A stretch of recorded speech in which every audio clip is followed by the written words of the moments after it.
Hello everyone, welcome back. Today in this video, we're going to talk about Resident Alien from the Sci-Fi channel and how it's different from its original source material, the Resident Alien comic books. You excited for that, Erin? I'm Greg. And I'm Erin. And you are watching Fan Dummies. The original source material for Resident Alien is based on a Dark Horse comic. They released the comics in 4-issue miniseries, so actually did like 0 through 3. It would make sense for every season of Resident Alien to be one of these series, kind of like they do on the Umbrella Academy, right? Like each one should follow. Yeah. The first one is called Welcome to Earth, which is pretty close. The next one is Suicide Blonde. And the third one is Samhain Mystery. Now, those are the 3 I read. There's obviously more, but those are the 3 I read. So what I did was I thought that if I read the first 3, that the chances of overlapping season 1 were pretty good. Yeah. And if I continued on to like volume 4 or 5, I think there's either 5 is coming out or 6 is coming out. They're still making them. Yeah. Right. Yeah. But I thought, they're not going to use all of their source material in the first season. So I stopped with 3. Question. Did you buy number 1? I do not have the number 1 for Resident Alien, the actual Somebody comic. didn't think this through, did they? Nope. I did not.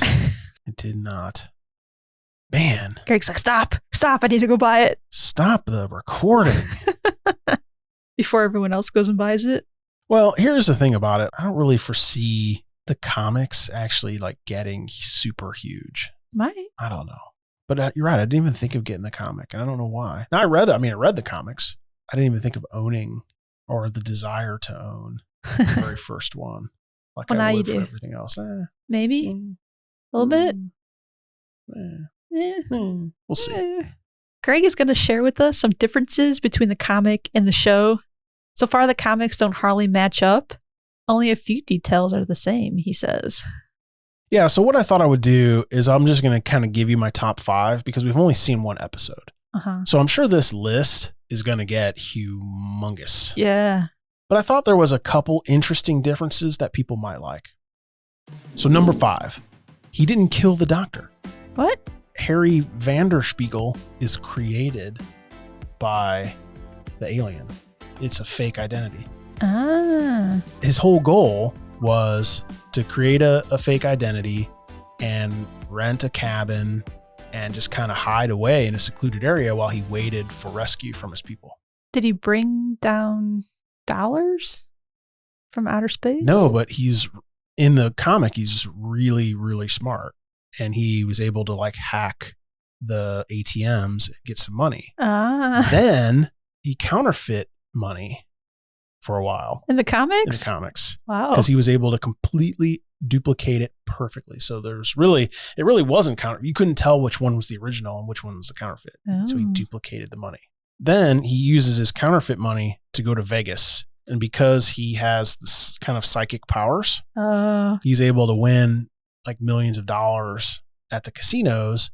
And that's when he finally kind of retires. What he didn't want to do is like continuously make money because that puts him on the radar, right? Like he wanted to basically get a bunch of money and then just lay low for a while until his people would come to rescue him. So that's a lot different, right? Yeah. Number 4, the whole premise of how he got pulled in to the town is the same. The doctor was murdered or seemed murdered. Yeah. It's just the circumstances of the doctor's murder is a little different. So where in the show, he's poisoned and he tries to give himself a tracheotomy and poison or the tracheotomy kills him. We don't know which one got him first, but he was murdered. In the comic, he was murdered by somebody who was like after him personally for something he did a long time ago. And the murder was the same. It had to do with the woman he married that he was married to for like 30 years or something. In the comics, he was standing on the back porch of the clinic and some guy snuck up from behind and stabbed him in the neck with a scalpel.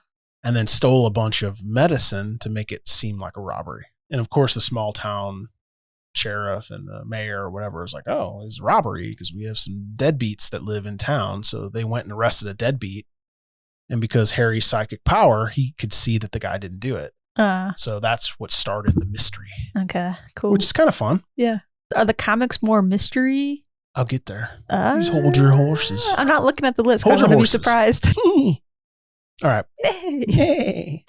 Number 3. He isn't there to destroy Earth. Big difference. What? What's he there for? There was a probe that was monitoring Earth from his people, and it had crashed on Earth, and they were worried that we would find it, us being Earthlings, not me and Erin. Earthlings would find it and be able to reverse engineer its technology. So they were worried about that. So they sent him to come find it and pick it up. So that's what he was doing. He was cruising over Earth trying to find it. And that's when he got struck by lightning and crashed. Oh. Makes no sense to me, honestly, because even our own airplanes can be struck by lightning and nothing, like they're designed to be struck by lightning. But an alien super spaceship that can travel faster than light and in between stars gets struck by lightning and crashes. So something that's stupid in both the show and the comic. It would have been hilarious if it got sucked up by like a bird or something into the engine. Like something totally Earth, something that could only happen on Earth. Oh gosh. Or if some kid like shined a laser light in his eye as he was flying by, something stupid that could happen on Earth. That's how he should have crashed. But no, he got struck by lightning. Now, he did self-destruct his ship though, after he landed. Oh. Like he was able to land it and it was crashed, but not totally crashed. But it was useless to him. So he packed all of his stuff up, got out of there, and then pressed the button and it exploded. And then like the Men in Black and CIA and stuff found it. And they know he's there. So that's kind of fun. Are we going to see something like that in the show? Because we haven't seen what happened to his ship, did we? No, he just found pieces of it. Yeah, he's looking for it, kind of. Yeah, so he may have self-destructed it, but I don't think we know. Number 2, he doesn't morph into Harry Vanderspiegel's body. He projects a psychic illusion so people see him as human. Wow. I already said earlier in the podcast he doesn't kill Harry Vanderspiegel, but he actually doesn't, like his skin doesn't change or anything. He's actually humanoid except for his head. He's purple, but he's humanoid except for his head, and his eyes are big. And his ears are pointy. He's like a purple Vulcan with no hair, a hairless purple Vulcan. Yeah, he looks a lot different. I saw some pictures in the comic. Really what he does is he just projects an image of Harry Vanderspiegel, which is like an average human, into the minds of other people. The tricky part is if you take his picture, he's an alien. Like he doesn't fool like surveillance cameras or cameras or anything like that. So what he does instead is he kind of hacks them. When he went to the mall or the casino, the surveillance cameras didn't work while he was there. They were trying to figure out what was going on. And, it's that same old like, oh, there's a glitch. Yeah. Have to work it into the story. Yeah. But what happens is since we live in this society where everybody has their phones, people are taking pictures and you see them in like the background. Like, what is that? So starting to see them? Starting to see them. Yeah. So that's like the government's kind of closing in on patients, the town. Because he looks more human, he doesn't like stick to the ceiling. He doesn't like squish himself to get through windows. He doesn't have the little arms on his chest like he used to strangle the original Harry Vanderspiegel. He's just more like I said, a purple hairless Vulcan. Yeah. What do you think is better? Do you like it better on the show, or do you like the idea of it better in the comic? I think it is kind of cool how he has to shapeshift, because it makes him into a real person. But it also seems like the show has some kind of psychological powers as well. Obviously, if he morphs and can squish, like how does the kid see him? Yeah. Like, it doesn't make any sense because it's like skin bubbles and he turns into a human. Maybe he has both or something. Yeah. Something's weird about that. Yeah. I just don't think they explain it. Like they don't do the hand wavy, but basically he says that 1 out of every million people or whatever have a gene where they can't be influenced by his psychic power. Like the humans are immune to psychic power, which means he can't like do the Jedi mind trick on him. He can't, project illusions in their mind or anything like that. They just see reality. Mm-hmm.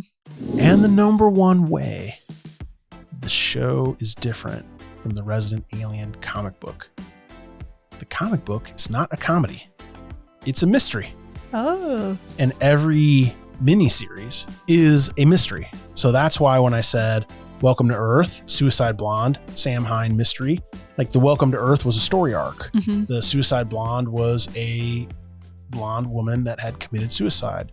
The Sam Hain mystery was his favorite author for some reason stopped writing books. And he had to go figure out why. That sounds like a Brooklyn Nine-Nine episode. Exactly. And there is some what I'll call dry humor, mm-hmm. but it's not funny. Like I never laughed out loud reading the comics. Like there were good stories. Uh-huh. Like it was interesting in the way he uses his Jedi mind trick to interrogate people and figure out if they're lying or telling the truth. And he can read emotions and things like that. Uh-huh. So he's a pretty good investigator, but he's like a mystery junkie. Like he got to Earth and essentially just like in the show, he just watched TV constantly in his little lake house and just totally into mysteries. Like he was reading books and, the human anatomy thing was just all part of his studies so that he could figure out how to integrate into Earth. He needed to figure out, how they worked and, all that stuff. It's funny.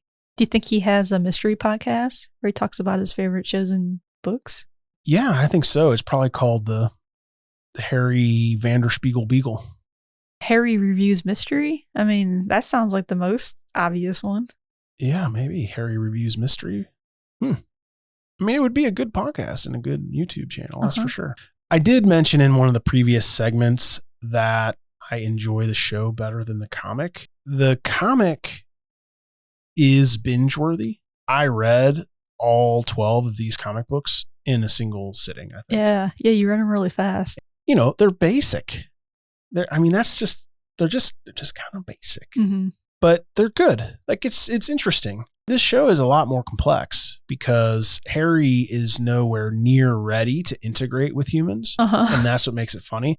In the comic, he's like a smooth operator. Like he's dialed in. He knows if there's cameras. He's reading the motion. He's very smooth. Mm-hmm.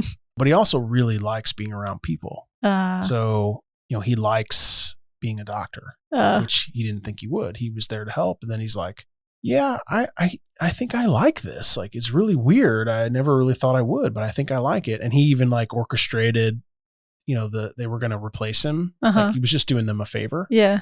And his replacement came in and he was like a real young kid with not a lot of experience because why would anybody want to be the town doctor of patients? Mm-hmm. The kid got a job offer somewhere else and Harry's like, oh, you should take that. Like you should definitely take that. There's also in the comic, Asta is not the only nurse. Oh. So there's a 24-hour nursing staff at his little clinic and he lives at the clinic. Oh, different. Yeah. Yeah. It's a lot different. He still has the lake house, but that's where the old doctor lived is at the clinic. I wonder if the show Harry will end up moving into the clinic because he does have to drive. Don't they say it's like a couple hours in town or something? Yeah, I don't think it's a couple hours, but yeah, he lives outside of town.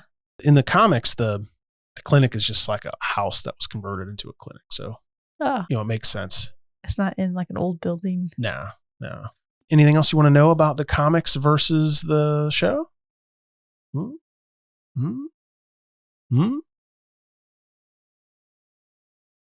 No? Nothing? I can't think of anything. I don't know. We haven't seen enough. I think you've explained most of it so far. Yeah. So I can't wait to see episode 2. Thank you for listening to this episode of Fan Dummies. Please subscribe, rate us, write us a review if you haven't already.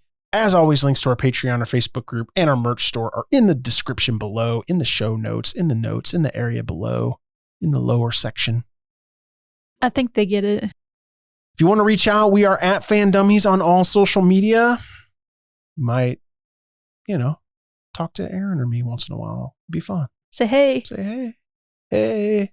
Say Not hey. in like a creepy, weird way, but like, like a cool way. Like, hey. Yeah. Tell me what Star Wars books to read next. I'm going to read Ahsoka's book next, but I need something after that. Oh, it's just Star Wars all the time, huh? Uh-huh. Ooh, okay. Thanks again for listening. Bye. Bye.